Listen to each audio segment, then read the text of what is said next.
चलिए इसको मैं यात्रा के रूप में बताता हूँ, हाँ वही, पिलग्रिमेज। आप तो यात्रा भी कराते ही हैं इसको, ये इसकी यात्रा भी ये आप। जी, ये चक्र पॉइंट पे मैं पिलग्रिमेज करता हूँ। यात्री लोग को ले जाता हूँ, उनको पहले से बता देता हूँ कि आप लोग टूर पे नहीं आ रहे हैं, टूरिस्ट बन के नहीं आइए, आप एक पिलग्रिम बन के आइए, एक यात्री बन के आए। करेक्ट। और ये जो 7 चक्र शरीर के अंदर है उसका पृथ्वी के ऊपर भी लोकेशन माना गया है, जो हम्म। कि योगी लोग और मिस्टी लोग एक मत है कि ये चक्र यहाँ पे है, ये चक्र यहाँ पे, ऐसे करके 2009 में जब मैंने दूसरी बार कैलाश यात्रा की तो मेरे ग्रुप में कोलंबिया से 4 लोग आए थे। क्या? कोलंबिया साउथ अमेरिका से। हम्म। तो वो लोग जब आ रहे थे तो उनके अपने जो प्रीस्ट होते हैं, जिसको उन लोग शमन बोलते हैं, वो तो अपने शमन के पास गए, फैमिली प्रीस्ट के पास, जंगल में। अब बोले कि हम लोग हिमालय जा रहे हैं और हम जिसके साथ जा रहे हैं वो स्वामी जी बोले कि वो एक चक्र है, जो पर्वत है वो क्राउन चक्र है, सहस्रार चक्र है। और बोलते हैं कि हमको वो बोले हैं कि आप यात्री के रूप में आए, पिलग्रिम के रूप में आए, तो हम लोग उस भावना से जा रहे हैं। तो जाने के पहले आपको ऐसे ही मिलने आए, बताने आए। या जो प्रैक्टिकल योग की जहां से चर्चा होती है, आसन फिर प्राणायाम। हम्म। पहले यम नियम की चर्चा कर दिए, यम नियम की, उससे आप एक मेंटल फाउंडेशन तैयार कीजिए, मन को एक थोड़ा सा संकल्प के साथ डायरेक्शन दीजिए। फिर बोले आसन। आसन की बहुत से ऐसी आध्यात्मिक संस्थाएं हैं, योग की संस्थाएं हैं, जो कि यूथ को लेकर के उसको ये मान के चलिए कि कैप्सूल टाइप का प्रोग्राम दे रहे हैं कि हम्म। 20 मिनट में आप ये कर लीजिए। हम्म। और काफ़ी ऐसे ऐसे प्रोग्राम है जिसमें थोड़ी चक्र की चर्चा है, या अगर चक्र की चर्चा नहीं भी है तभी उसमें एक ऐसा फ्लो है कि वो चक्र को हेल्दी और एक्टिव रखता है। पहले तो चक्र के बारे में जानकारी थी नहीं। मैं जब अपना मास्टर्स कर रहा था तो मुश्किल से 2-3 ही किताब थी। अभी तो मार्केट में बहुत सारी किताब है, इंटरनेट पे बहुत सारा मटेरियल है। अगला मेरा क्वेश्चन आप क्राउन चक्रा से रिलेटेड है। जो एक सिनेरियो आप समझे कि जैसे जो अर्बन पॉपुलेशन है, या जो है जो मेट्रो सिटीज हैं, और या फिर जो अपने प्रोफेशनल लाइफ में जो लोग हैं, उनके लिए how can someone those who are living in their busy urban life, I would say, or professional life, connect to the higher consciousness using this crown chakra, right? आपका जी highest top. देखिए, crown चक्र के लिए योग में जो अभ्यास है वो है इन्वर्टेड पोज, जैसे शीर्षासन है, सर्वांगासन भी मदद करता है। इसके अलावा सूर्य नमस्कार में जब आप ट्रायंगल पोज में, जो पर्वत आसन वाली स्थिति में सिर नीचे करके और आपका बॉडी ट्रायंगल पोज में, वो भी मदद करता है। तो ऐसे कुछ इन्वर्टेड पोज करने चाहिए। या अगर ये सब नहीं कर पाते हैं या योग का अभ्यास आपने रेगुलर नहीं किया अभी तक लाइफ में, तो एक बहुत ही सरल उपाय है कि आप थोड़ा सा कुछ एक्सरसाइज कीजिए, कुछ योग के आसन, forward backward bending, sideways twist वगैरह कर लीजिए।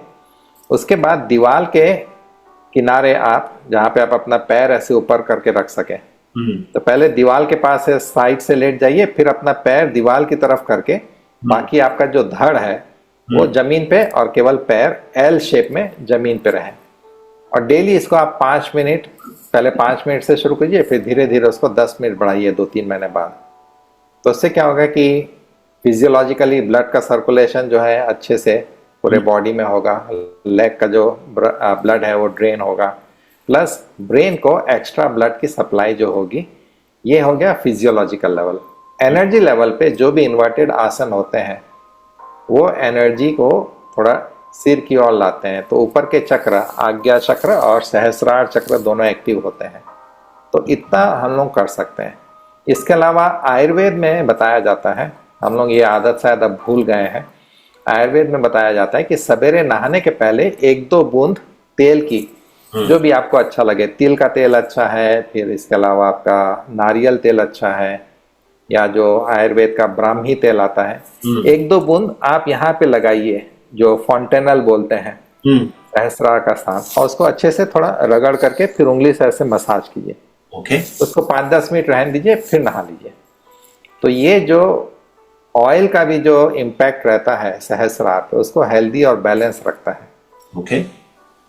तो चाहे आप रूरल एरिया में हो या अर्बन एरिया में हो, ये सरल से कुछ अभ्यास डेली रूटीन में रखने चाहिए। हल्का सा ऑयल मसाज करना चाहिए डेली। इसके अलावा मन को थोड़ा एक पॉजिटिव डायरेक्शन मिले, उसके लिए मेरा तो कहना है कि योग सूत्र में बहुत अच्छे से चर्चा है, जिसको हम लोग नियम बोलते हैं, यम और नियम। नियम में है शौच, संतोष, तप, और चौथा है स्वाध्याय। रात को सोने के पहले थोड़ा सा स्वाध्याय, थोड़े से उपनिषद के एक आध दो पन्ने, गीता के एक दो श्लोक, या महाभारत के एक आध कोई प्रसंग, या किसी अच्छे संत महात्मा का कोई ऐसा कुछ पढ़ लेना चाहिए। तब आपका आज्ञा सहस्रार चक्र दोनों अच्छे से बैलेंस, हेल्दी और डिवाइन ग्रेस में रहेगा।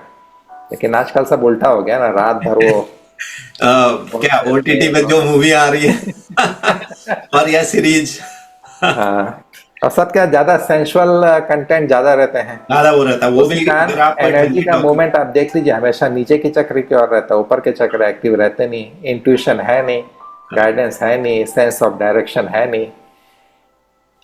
Correct correct. तो अगला भी क्वेश्चन थोड़ा सा is related to the young people in this modern digital age. How can young people particularly integrate chakras awareness into their daily lifestyle? क्योंकि आइदर एक लेवल के लोग अंडरस्टैंड दिस और जो बीच के लोग हैं वो थोड़ा कम समझते हैं। तो that the reason I am asking this question. देखिए, आजकल क्या है कि बहुत से ऐसी आध्यात्मिक संस्थाएं हैं, योग की संस्थाएं हैं, जो कि यूथ को लेकर के उसको ये मान के चले कि कैप्सूल टाइप का प्रोग्राम दे रहे हैं कि 20 मिनट में आप ये कर लीजिए। और काफ़ी ऐसे ऐसे प्रोग्राम है जिसमें थोड़ी चक्र की चर्चा है, या अगर चक्र की चर्चा नहीं भी है तभी उसमें एक ऐसा फ्लो है कि वो चक्र को हेल्दी और एक्टिव रखता है।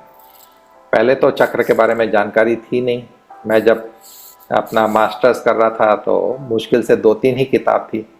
अभी तो मार्केट में बहुत सारी किताब है, इंटरनेट पे बहुत सारा मटेरियल है चक्र को जागृत करने के लिए। केवल अपने भारतीय इसमें नहीं, वो जापान से भी लोग किताब लिख करके बता रहे हैं। एनर्जी के जो मशीन्स आ गए तो उससे बता रहे हैं कि देखिए, रशियन मशीन से हमने आपके चक्र का पूरा एनर्जी लेवल चेक कर दिया। तो ये एक नेचुरल नॉलेज बेस में आ गया है। तो यूथ को अगर उसमें गाइड करना है तो पहला रोल है हम लोग का, कि हम लोग ने अब उसका नॉलेज और थोड़ा एक्सपीरियंस लिया है तो उसको कैसे प्रेजेंट करें कि यूथ भी उसको समझ सके उनकी भाषा में।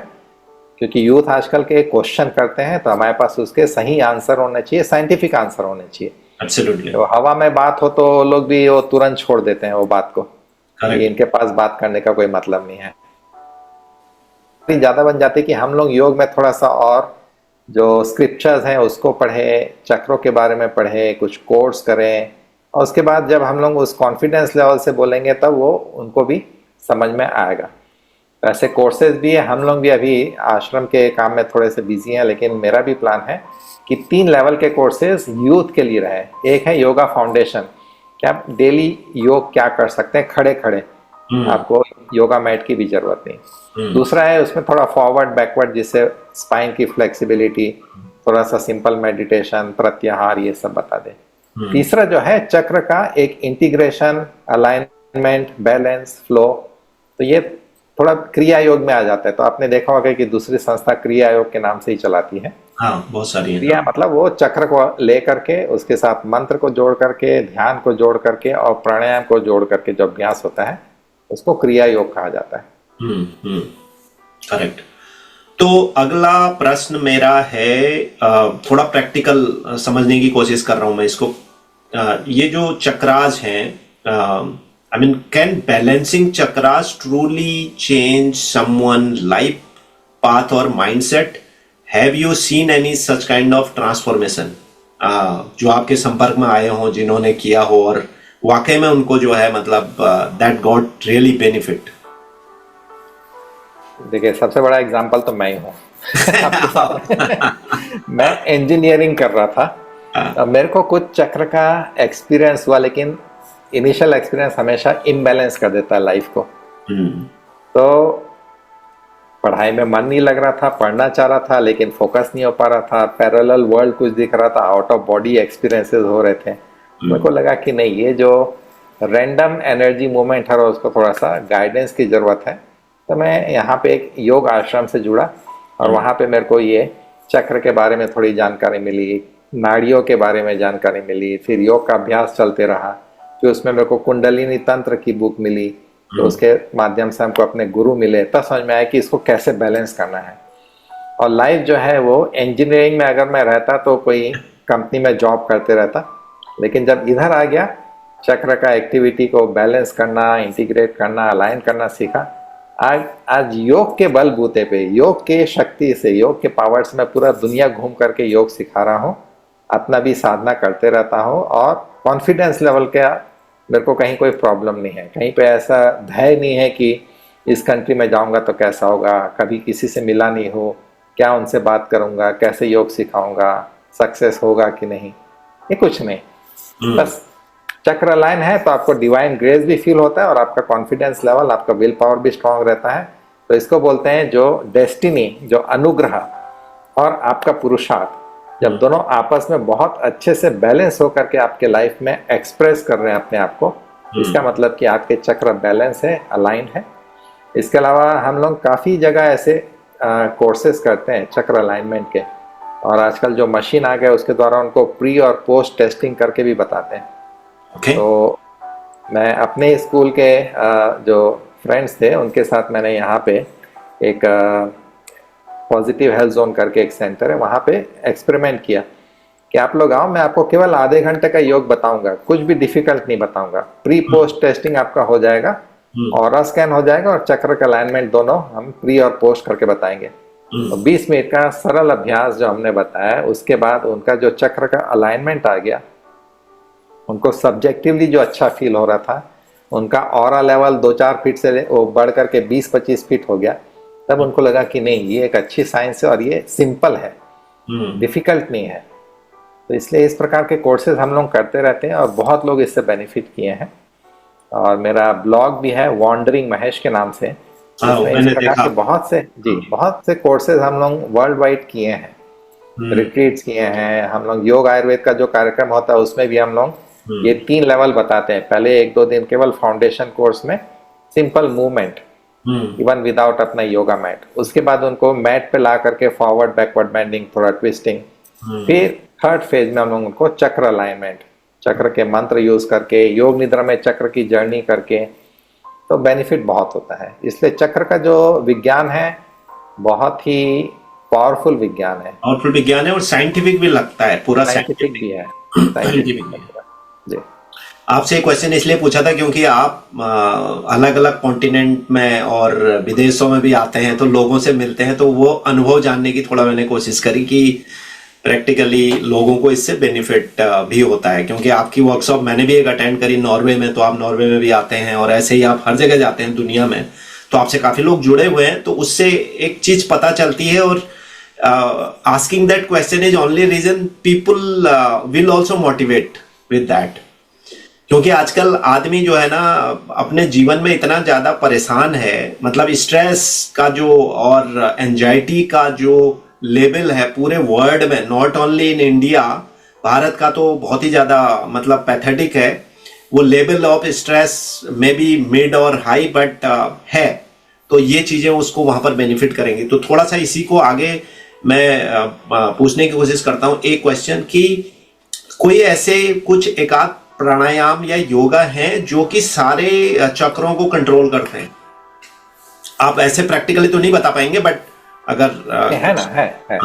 जो उज्जाई प्राणायाम है, उज्जाई ऊपर की ओर ले जाने वाला। अच्छा। ये जब ध्यान के अभ्यास करते हैं, ध्यान के अभ्यास में आप कपालभाति भस्त्रिका नहीं करते, आप उज्जाई कर सकते हैं। आप वो बैठ करके नाड़ी शोधन भी नहीं करते, तब वो प्राणायाम कहलाएगा, वो ध्यान नहीं कहलाएगा। लेकिन उज्जाई जो है, जिसमें आप अपने जीभ को रोल करके खेचरी मुद्रा में लगा लें, अगर ये जीभ है उसको रोल करके मैंने उसको पीछे की तरफ को, हाँ, पीछे की ओर लगा लें, और ब्रीदिंग जो है अपने थ्रोट पे एम्फेसाइज कीजिए, नाक के बजाय उसको जैसे आप कंठ से श्वास ले रहे हैं, छोड़ रहे हैं। तो ये क्या होता है कि अपने आप अंदर का जितना भी हेमियोस्टेटिस है उसको बैलेंस कर देता है। ओके। ब्लड प्रेशर, आपका हार्ट बीट, आपका जो हार्मोनल फ्लो है, सबको बैलेंस कर देता है। और खेचरी मुद्रा जो है आपके अपर चक्रस को एक्टिव कर देता है, तो ये उत्तेजित हो जाता है। तो क्या होता है कि एनर्जी जो नीचे के चक्रों में फंसी हुई है इसको अब डायरेक्शन मिला। इसको बोलते हैं ना, जो ऋषि मुनि है, योगी है, क्या है, ऊर्ध्वरेत है, वो एनर्जी के डायरेक्शन को ऊपर की ओर ला सकते हैं। तो उसमें उज्जाई प्राणायाम जो है ये मेडिटेशन के लिए सबसे बड़ा सपोर्ट है। तो डेली बेसिस पे उज्जाई प्राणायाम करना चाहिए। शुरू में आप 10 श्वास का, जीभ को रोल करके केवल 10 श्वास डीप ब्रीदिंग एक रिदम में, फिर धीरे धीरे किसी योग टीचर से सीख करके उसको चक्रों में मूवमेंट दीजिए, अप एंड डाउन। तो जैसे लेजर लाइट का क्या कॉन्सेप्ट था कि वो मल्टीपल इंटरनल रिफ्लेक्शन, वैसी मल्टीपल इंटरनल रिफ्लेक्शन। उससे क्या होता है, चक्र एक दूसरे को सपोर्ट करते हैं, बैलेंस होने लगते हैं, प्यूरिफाई करने में एक दूसरे को मदद करते हैं, इंटीग्रेट हो जाते हैं। ये चक्र को बैलेंस, इंटीग्रेट और एक्टिव रखने का सबसे आसान और सबसे इफेक्टिव तरीका है। आप कभी भी बैठे हैं, थोड़ी देर अपने जीभ को उलट करके उज्जाई में लगा, खेचरी में लगा लीजिए और उज्जाई ब्रीदिंग कीजिए। ओके, वेरी गुड, बहुत अच्छा इंफॉर्मेशन है ये, शायद व्यूअर्स के लिए बेनिफिशियल है। तो अगला क्वेश्चन भी मेरा कुछ एक चीज मैं इसमें और जोड़ दूं, जैसे हम लोग जो कैलाश मानसरोवर यात्रा करते हैं तो उसमें हम उनको कुछ ट्रिक बताते हैं कि how to handle high altitude. बहुत से लोग तो एकदम सी लेवल से आते हैं, चेन्नई से आ गए, कैलिफोर्निया, सिलिकॉन वैली से आ गए, उन्होंने एक्सपीरियंस किया नहीं है, तो उनको कुछ सरल आसन प्राणायाम के अभ्यास। लेकिन जब वो परिक्रमा में जाते हैं, मैं बोलता हूँ जितनी देर हो सके उतनी देर खेचरी लगाओ, रिलैक्स करके थोड़ा नॉर्मल चलो, फिर खेचरी लगाओ। आपका ऑक्सीजन का जो नीड है वो थोड़ा कम रहेगा फिजिकल एक्टिविटी में, प्लस ब्रेन आपका जो है रिलैक्स रहेगा, तब आपको परिक्रमा में भी मजा आएगी और आप टायर्ड फील नहीं करेंगे और एक मेडिटेटिव अवेयरनेस के साथ आप परिक्रमा करेंगे जी। तो यही आप अपने डेली रूटीन में भी लागू कीजिए। आपको एल्टीट्यूड में जाने की जरूरत नहीं है, डेली रूटीन में आप कीजिए तो आपको बहुत अच्छा अनुभव होगा। करेक्ट, मैंने देखे वो आपके वो कुछ सेशन के वीडियोज और कुछ क्लिप्स मैंने देखी, जब आप कैलाश मानसरोवर यात्रा में भी वो कराते हैं उनको प्रैक्टिस वगैरह। मैं अभी उस पर एक क्वेश्चन है, बात करता हूं उस पर, अगला मेरा, नहीं तो क्वेश्चन दिमाग से निकल जाएगा। अगला मेरा इसी से रिलेटेड है कि जो ये साउंड एंड वाइब्रेशन की आपने थोड़ा सा तो टच किया उसको, साउंड हो गया, वाइब्रेशन हो गया, मंत्रा हो गया, या जो भी हम चैंटिंग करते हैं, that really help in chakra healing. जी डेफिनेटली। देखिए, मंत्र और यंत्र ये दो पिलर्स हैं तंत्र विज्ञान के, और तंत्र को किसी होकस फोकस के रूप में न समझ करके ऐसे समझिए, उसका जो क्लासिकल डेफिनेशन है, तनियते विस्तारियते ज्ञानम अनेन इति तंत्रम, जिससे आपका ज्ञान का विस्तार हो, जिससे आपकी सजगता का विस्तार हो, ऐसी प्रक्रिया को तंत्र कहते हैं। तो ये अपने आप में एक प्रोसेस है, एक साइंस है, और हमारे कॉन्शियसनेस को एक्सपांड करना है तो उसके लिए उतनी एनर्जी भी लगेगी कि वो एक्सपांशन के लिए अपने को एनर्जी चाहिए। तो एनर्जी को इन्होंने एक नाम दिया कुंडलिनी। कुंडलिनी तो महाशक्ति है, उसके पहले हमको अपने प्राण शक्ति को जगाना है, अपने अंदर शरीर के अंदर जो नाड़ी है, चक्र है, उसको थोड़े जागृत करने हैं ताकि वो कॉस्मिक एनर्जी को हैंडल कर सके, कुंडलिनी को हैंडल कर सके। अब इसमें क्या होता है कि जो चक्रों में हम लोग चर्चा करते हैं, उसका बैलेंस की चर्चा करते हैं, लेकिन जब ये एनर्जी लेवल पे बात आती है तब हम लोग का जो मूवमेंट, डायरेक्शन, फ्लो, ये, या अभी तो ईयर एंड क्लोजिंग था तो मेरा कहीं पे कार्यक्रम था, तो मैंने कहा जैसे आप अकाउंट्स का ऑडिट करते हैं वैसे आप अपना एनर्जी का ऑडिट कीजिए कि आपकी एनर्जी आप कितना पॉजिटिव क्रिएटिव में यूज कर रहे हैं, कितना वो टोटल वेस्ट जा रहा है, कितना वो सिंक होल में जा रहा है, कितना नेगेटिव थॉट्स में जा रहा है। तो एनर्जी ऑडिट करना, तो ये सब चीज जो है वो हम लोग को हेल्प करता है। और आपका क्वेश्चन का एक सेकंड पार्ट था, आप क्या बोले थे लास्ट में? मैंने ये बोला था कि ये जो चैंटिंग है, मंत्राज हैं और जी जी। वाइब्रेशंस हैं, हाँ, ये मतलब हीलिंग के लिए, हाउ इट हीलिंग, हाँ हीलिंग।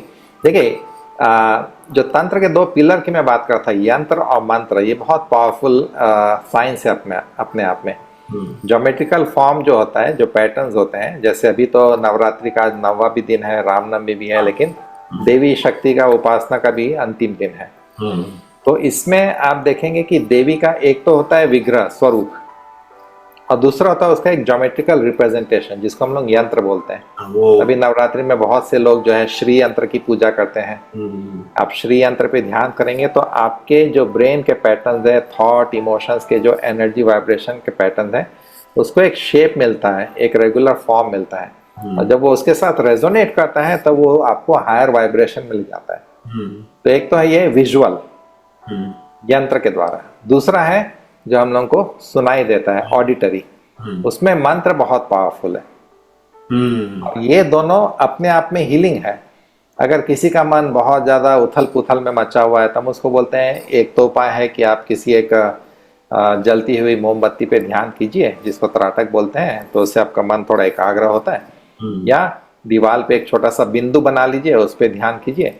या सबसे बढ़िया कोई एक सिंपल सा यंत्र ले लीजिए, जैसे जो शिव यंत्र है उसमें 2 ट्रायंगल है और उसके आसपास ये एक लोटस का पेटल है, बस उस पर ध्यान कीजिए। उससे क्या होता है कि मन के पैटर्न जो है धीरे धीरे उसके साथ मैच होकर के वैसे एक शेप लेते हैं, जो एक रेगुलर शेप है। मन में उलझन होना, कंफ्यूजन होना, स्ट्रेस होना, मतलब कि थॉट पैटर्न इरेगुलर पैटर्न है, उसमें कोई सेंटर नहीं है, उसमें कोई कोहेसिव वो डायरेक्शन नहीं है। तो श्री यंत्र, यंत्र, बिंदु, ये सब मदद करता है हीलिंग के लिए।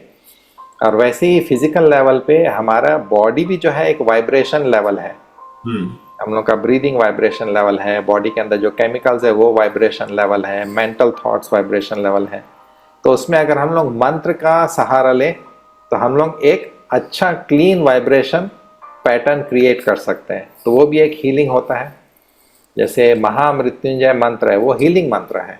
अगर किसी का मन अगर भय से परेशान है, या किसी को आसक्ति के कारण किसी रिलेटिव का लॉस जो है उसको सोच सोच करके एक फियर हो रहा है, भय हो रहा है, इमोशनल टेंशन हो रहा है, तो महामृत्युंजय मंत्र करने बोलते हैं। और धीरे धीरे वो इंटरनल हीलिंग करके महामृत्युंजय, मृत्यु के भय से भी फिर वो मुक्त हो जाता है। तो दोनों हीलिंग पावर जो है तंत्र में यंत्र और मंत्र के द्वारा मिलते हैं। और मैंने भी महसूस किया है, जब आप लंबी कोई चैंटिंग करते हैं, थोड़ा देर लगा के, टाइम लगा के ना, वो उससे आपका मन तो शांत होता है, ये शायद एनर्जी का भी जो है लेवल ना ऊपर की तरफ जाता है, बढ़ता है एनर्जी का लेवल बॉडी के अंदर। तो वो मैंने भी आपके आसपास का वातावरण पूरा चेंज हो जाता है, पूरे वातावरण की एनर्जी चेंज हो जाती है। मैं आपको एक एग्जांपल देता हूँ। 2007 में मैं एक फार्म में रहा। फार्म के बीचों बीच एक छोटी सी कुटिया टाइप का घर था, और वहां पे मैं अपना श्रीमद् भागवतम पढ़ने के लिए मैंने सोचा कि 1 महीना का समय लूंगा। तो परमिशन लेकर के, और मैंने कहा कोई मेरे को डिस्टर्ब नहीं करे, अपना ही मैं खाना मार्केट से जो सब्जी दाल वगैरह लेके आऊंगा, खाना बनाऊंगा, 1 महीना किसी को आने की जरूरत नहीं। अपना हारमोनियम ले गया था मैं। और हारमोनियम में वो जो कभी कीर्तन और गायत्री मंत्र जो वैदिक स्टाइल से होता है, उदात अनुदात, वो हारमोनियम लेकर के बैठ करके करता था सवेरे सवेरे, सूर्योदय के पहले। तो 1-2 दिन तो नोटिस किया कि चिड़िया की आवाज, उसके साथ चिड़िया भी उठ रही है तो उनकी भी आवाज। तीसरे चौथे दिन से नोटिस किया, जब मेरा भी उच्चारण अच्छा होने लगा, और वो बिना किताब देखे उदात अनुदात और हारमोनियम का, चौथे पांचवें दिन से नोटिस किया कि जो कपड़ा सुखाने के लिए मैंने एक तार बांधा था, उसके ऊपर गौरैया आ जाती थी। अच्छा, ओके। जो हाउस पैरो। और आधा घंटा अगर मैं वो गायत्री मंत्र करता तो आधा घंटा वो बैठ करके वहीं पे चै चै चै चै करती थी, और जैसे ही खत्म होता तो उठ करके चली जाती थी।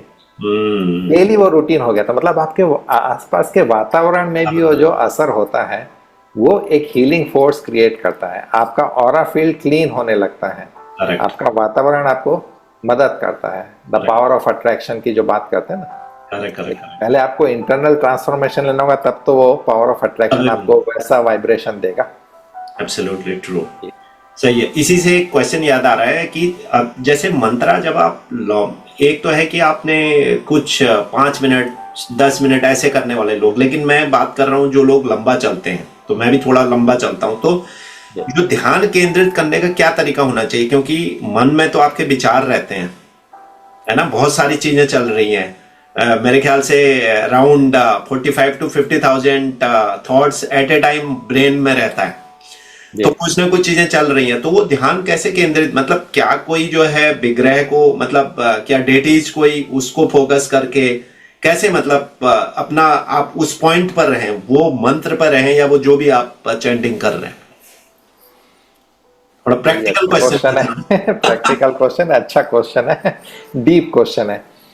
देखिए, बहुत लोग क्या सोचते हैं कि योग मतलब आसन, प्राणायाम, उसके बाद ध्यान, हम्म। बीच के दो स्टेप्स गायब हो जाते हैं, तो फाउंडेशन ठीक से बन नहीं पाता ध्यान का। ध्यान स्पॉन्टेनियस होना चाहिए, करेक्ट। सहज रूप से होना चाहिए। हाँ। लेकिन उसकी तैयारी अगर हम लोग ठीक से नहीं करें, क्लास 1 2 पढ़ के सोचे अब हम सीधा कॉलेज जाएंगे, बाकी की क्लासेस नहीं पढ़ेंगे, वहीं पे बहुत से लोग फेल हो जाते हैं। हम्म। और इसमें कुछ और संस्थाओं का भी ऐसा कहना चाहिए गलत योगदान है कि वो केवल ध्यान सिखाते हैं, हम्म। ट्रू। जबकि पतंजलि जी ने अष्टांग योग में एकदम स्पष्ट कर दिया, जो प्रैक्टिकल योग की जहां से चर्चा होती है, आसन, फिर प्राणायाम, हम्म। पहले यम नियम की चर्चा कर दी है। यम नियम की उससे आप एक मेंटल फाउंडेशन तैयार कीजिए, मन को एक थोड़ा सा संकल्प के साथ डायरेक्शन दीजिए। फिर बोले आसन, आसन में स्थिरम सुखम आसनम, कि आपका शरीर स्थिर हो और आप सुख पूर्वक उस आसन में बैठ सकें, उसको आसन बोलते हैं। तो यहां से मेडिटेटिव पोज आ गया। फिर प्राणायाम, तो प्राणायाम में बोले कि जब आपका श्वास प्रश्वास के बीच एकदम बढ़िया से रिदम आ जाए, जब ना तो आप श्वास लंबी ले रहे हो और छोड़ने में कम छोड़ रहे हो, या ना श्वास ज्यादा छोड़ रहे हो लेने में कम कर रहे हो, बल्कि एक बढ़िया सा बैलेंस रहे, वो हो गया प्राणायाम। फिर जो इंपॉर्टेंट पॉइंट है वो है प्रत्याहार। हम्म। आपने कहा कि मन में विचार चलते तो ध्यान नहीं लगता, मतलब ध्यान की तैयारी नहीं हुई है। करेक्ट। अगर ध्यान में आप बैठे तो आपके मन के विचार अपने से शांत हो जाने चाहिए। प्रत्याहार का जो पॉइंट है वो है वही जो हम लोग ने शुरू में वासना में कहा कि जो भोजन है केवल शरीर के लिए जो खाते वो भोजन नहीं, लेकिन इंद्रियों से जो लेते हैं वो भी भोजन है। तो इसको कैसे मैनेज करना कि इनडाइजेशन ना हो, कॉन्स्टिपेशन ना हो, या डायरिया भी ना हो। तो मेंटल जो इनपुट है सेंसेस के थ्रू, उसको कैसे कम करना, कैसे उसको कट ऑफ करना। तो उसमें गीता में भी चर्चा आती कि जैसे कछुआ अपने सब लिम्स को अंदर खींच लेता है, वैसी प्रत्याहार में अपने पांचों ज्ञान इंद्रिय को धीरे धीरे अंदर खींचो। ये जब होने लगता तो क्या सबसे इंपॉर्टेंट पॉइंट क्या होगा कि आपकी जो 5 इंद्रियां हैं, जो बाहरी वाइब्रेशंस को लेकर के मन में उसको डंप कर रहे हैं, और मन के पास और कोई उपाय नहीं, उसको वाइब्रेट करना पड़ता है जो भी सेंसेशन आया उसके साथ। अब आपने इसको कट ऑफ कर दिया तो एटलीस्ट एक्सटर्नल वाइब्रेशन जो है वो शांत हो गए। तो मेंटल डिस्टरबेंस जो है ऑलमोस्ट 80% कट गया, जो एक्सटर्नल सेंसेस के थ्रू कंटिन्यूस आते रहता है। क्योंकि आप ध्यान में बैठ रहे हैं, इसका मतलब आप जागृत हैं। नींद में ध्यान नहीं होता, आप जागृत हैं, आप प्रयास कर रहे हैं। प्रयास में आपको अपने सेंसेस को कॉन्शियसली विड्रॉ करना है, इसको बोलते हैं प्रत्याहार। अब ठीक है, एक्सटर्नल डिस्टरबेंस तो हमने कम कर दिया, अभी इंटरनल एक और फैक्टर है हमारी मेमोरी। मेमोरी। उसको कैसे हैंडल करें, क्योंकि मन के विचार वहीं से आते हैं जो हमारे ध्यान को डिस्टर्ब करते हैं। थॉट्स जो है, इसके लिए थॉट पैटर्न्स को एक डायरेक्शन देने के लिए धारणा का अभ्यास बताया गया। देश बंद चित्त से धारणा, फिर मन को एक स्थान पे स्थिर करके लंबे समय तक रखो, उसको धारणा बोलते हैं। यहाँ पे अब धारणा के लिए योग में बहुत सारे टूल्स दिए हैं। किसी मंत्र को लेकर के धारणा करो, अपने श्वास को लेकर के धारणा करो, फिर आप किसी सिंबल को लेकर के, किसी देवी देवता के चित्र को लेकर के खुली आंखों से अपने मोमबत्ती को या श्री यंत्र को या किसी यंत्र को देख करके धारणा करो। मन को एकाग्र करना। जब मन एकाग्र होता है तब उसकी वृत्ति धीरे धीरे, बाकी वृत्ति शांत होती है, फिर वो एकाग्र वृत्ति से आप आगे के डायमेंशन में एंटर करते हैं, उसको बोलते हैं ध्यान। मतलब जब आपके एक्सटर्नल डिस्ट्रैक्शंस खत्म हो गए तब आप ध्यान में एंटर करते हैं, वो स्पॉन्टेनियस रहता है। अब आपको कोई डिस्टर्ब नहीं कर रहा है, लेकिन धारणा के लेवल पे थोड़ा प्रयास रहता है कि वो मंत्र कर रहे हैं लेकिन फिर ध्यान थोड़ा इधर भटक गया।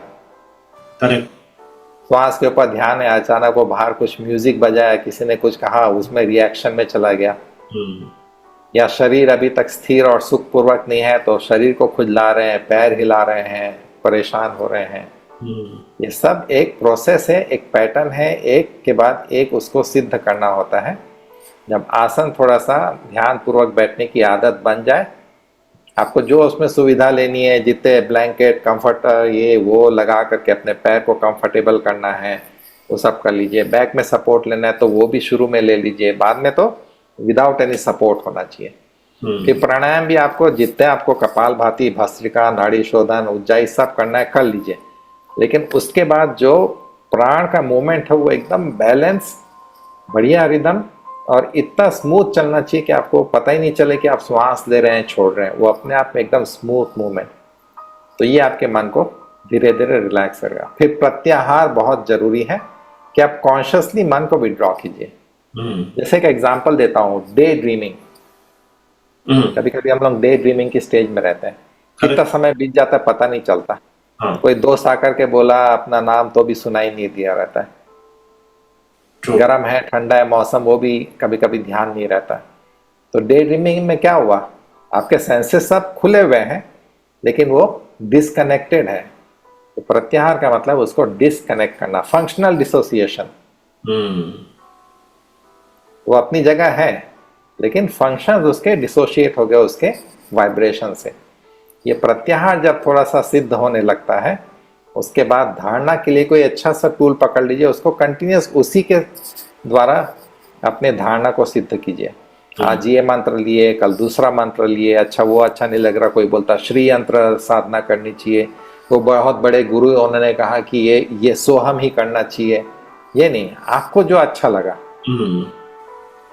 आपको जो अच्छा लगा, तो बोलते ना इनिशियल इम्प्रेशन, या जो जैसे किसी से प्यार हो जाता है तो उस समय व्यक्ति कैसा है, नहीं है, पैसा है कि नहीं उसके पास, वो सब नहीं, वो एक स्पार्क इग्नाइट हुआ। वैसे ही आप धारणा के लिए अलग अलग टूल्स को एक बार देखें जिसमें आपका स्पार्क इग्नाइट होता है कि आपको शिव जी का मंत्र अच्छा लगा, या हनुमान जी का मंत्र अच्छा लगा, या देवी का मंत्र अच्छा लगा, या बीज मंत्र अच्छा लगा, या श्वास के ऊपर सोहम लेके करना अच्छा लग रहा है, या कोई देवता की छवि, स्वरूप, कोई गुरु का स्वरूप। तो ये एक प्रोसेस है और एक के बाद एक वो फाउंडेशन तैयार करते जाता है, तब ध्यान अपने आप में सहज रूप से होता है, तब ध्यान में स्ट्रगल नहीं होता। ये तो लोग सोचते हैं कि आसन प्राणायाम कर लिए मैं ध्यान में बैठूंगा ध्यान में शरीर को तो जबरदस्ती फिक्स कर दिए, लेकिन मन तो चंचल है, नहीं कर सकते आप। मन फिक्स नहीं हुआ, चक्र बैलेंस नहीं है, अलाइन नहीं है, ये सब दिक्कत होती है। इसलिए कहीं प्रॉपर एक योगा कोर्स करना चाहिए जो कोई आपको एक अच्छा गाइडेंस दे सके। बहुत सारे टीचर्स है वो उटपटांग तरीके से भी सिखाते हैं। हाँ, आजकल तो मतलब बिजनेस भी बन गया ना, ये बिजनेस बन गया है और लोगों को क्विक सोल्यूशन चाहिए, क्विक मोक्ष चाहिए। एकदम आज वो योग करना है और कल बोल रहे हैं मेरा कुंडलिनी कैसे जगाना है वो बता दीजिए। करेक्ट।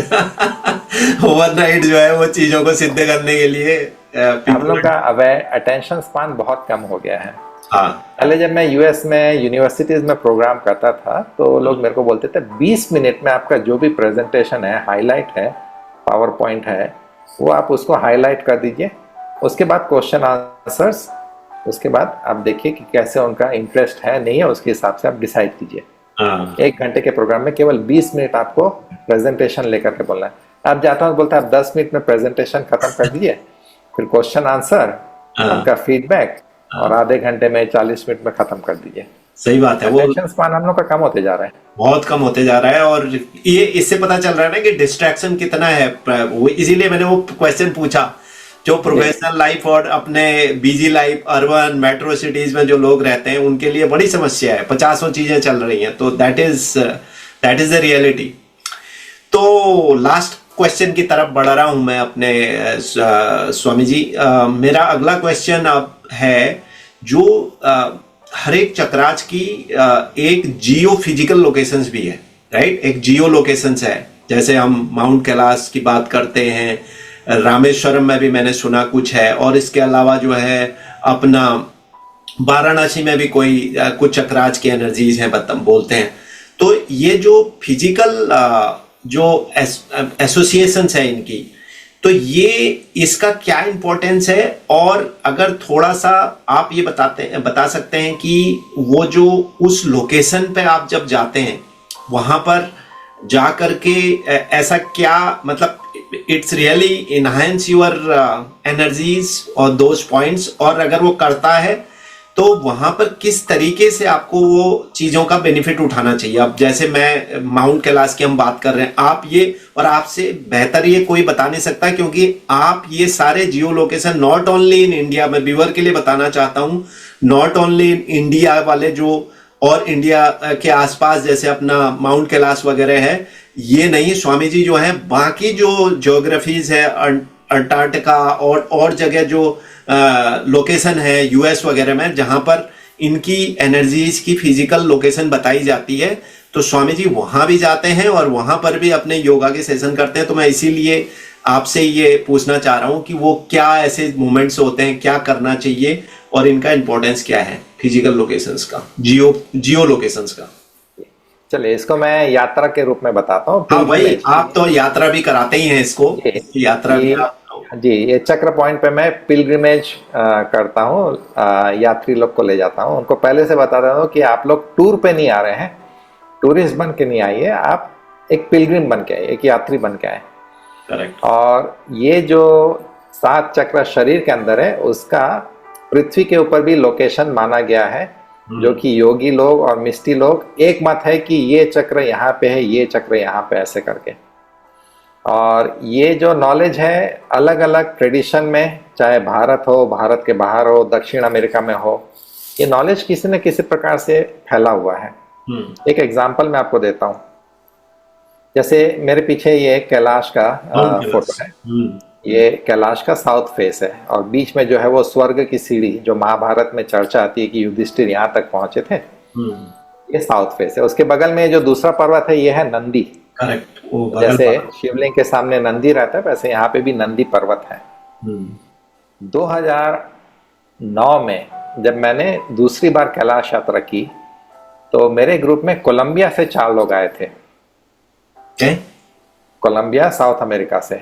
तो वो लोग जब आ रहे थे, तो उनके अपने जो प्रीस्ट होते हैं, जिसको उन लोग शमन बोलते हैं, वो तो अपने शमन के पास गए, फैमिली प्रीस्ट के पास, जंगल में, और बोले कि हम लोग हिमालय जा रहे हैं, और हम जिसके साथ जा रहे हैं वो स्वामी जी बोले कि वो एक चक्र है, जो पर्वत है वो क्राउन चक्र है, सहस्रार चक्र है, और बोलते हैं कि हमको वो बोले हैं कि आप यात्री के रूप में आए, पिलग्रिम के रूप में आए, तो हम लोग उस भावना से जा रहे हैं, तो जाने के पहले आपको ऐसे ही मिलने आए, बताने आए।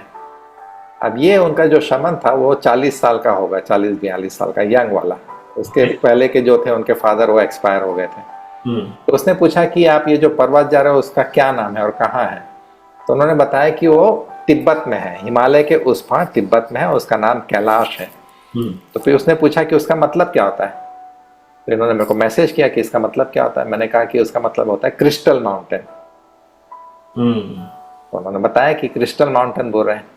तो ये शमन बोलता है कि ये जो पर्वत है, हमारे भी इसमें सिस्टम में नॉलेज है कि जो पृथ्वी की कुंडलिनी है, सरपेंट वो लोग बोलते हैं, सरपेंट, उसका जो टेल एंड है वहां पे हम लोग हैं। कोलंबिया, पेरू टेल एंड पे है, उसकी पूंछ पे है।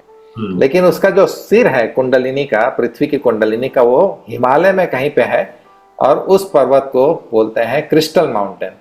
ओके। तो बोला कि हमारे सिस्टम में भी ये नॉलेज है, ओरल ट्रेडिशन में नॉलेज है। फिर उसने क्या किया, बोले कि आप लोग बहुत अच्छी जगह जा रहे हैं, मैं आपको थोड़ा सा वो एक नदी से जल का थोड़ा सा वो पैकिंग करके दिया।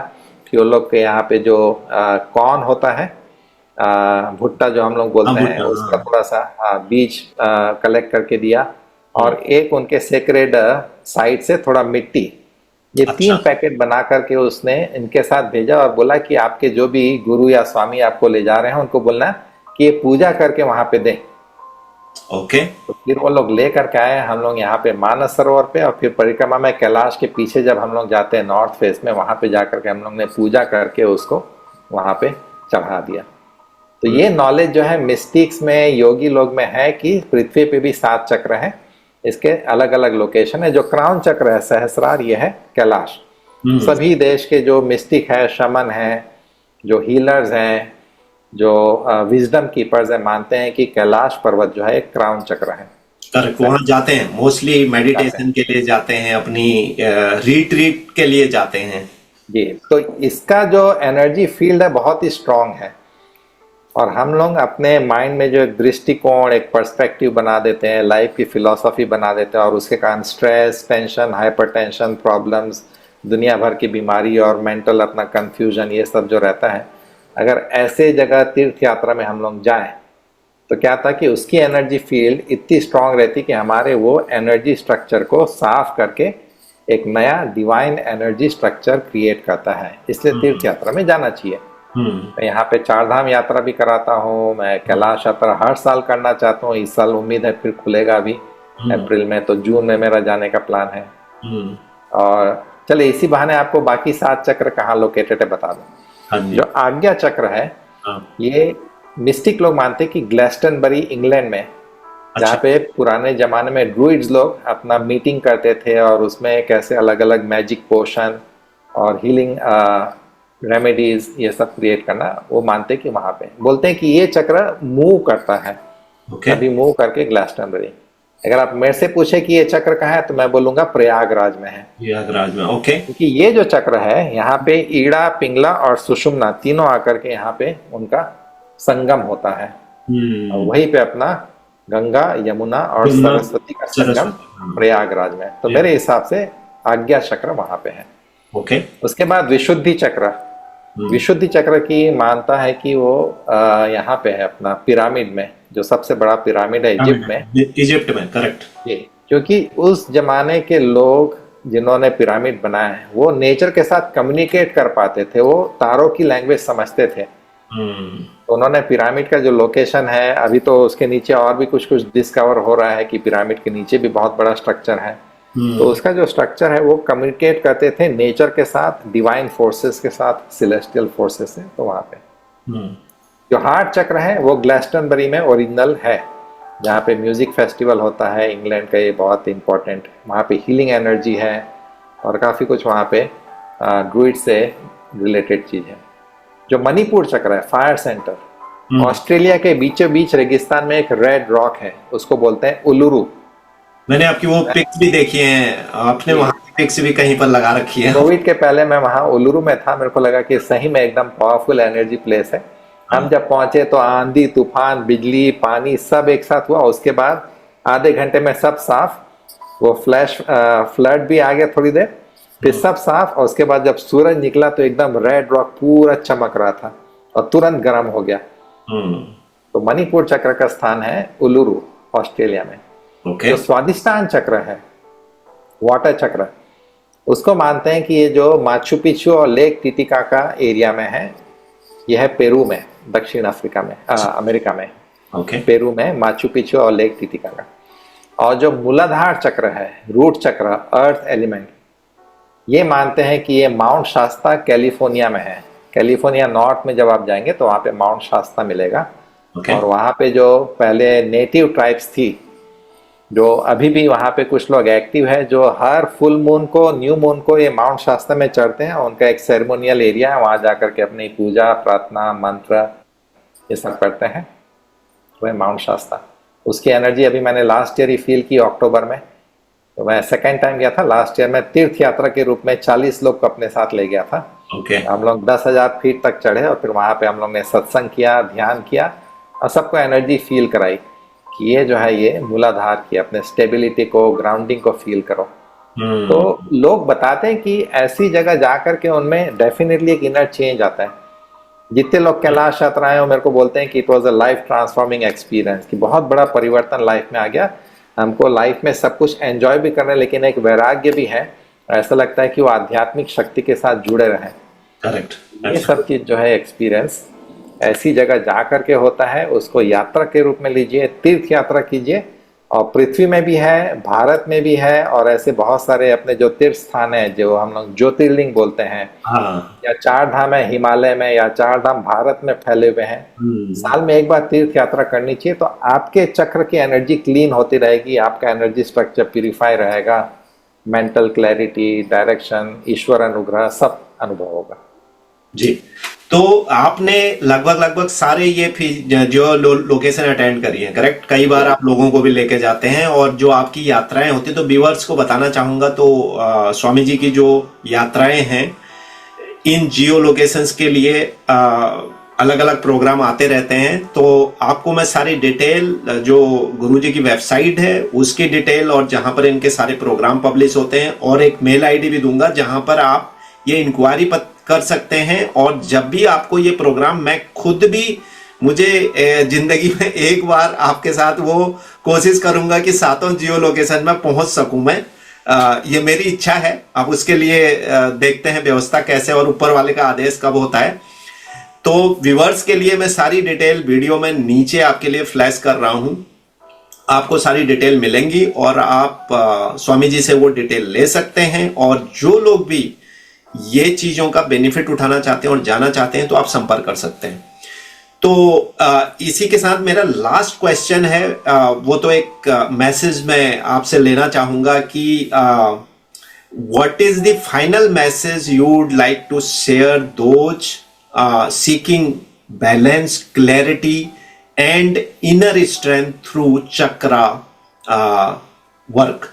वो आप अगर एक कोई message to you want to give, तो स्वामी जी आप क्या देना चाहिए? ये मैसेज के लिए मैं आपको हजारों साल पुराने अपने उपनिषद में, छांदोग्य उपनिषद और बृहदारण्यक उपनिषद में, ये पावमान मंत्र के रूप में है, और बहुत लोगों को मैं यही संदेश देता हूँ।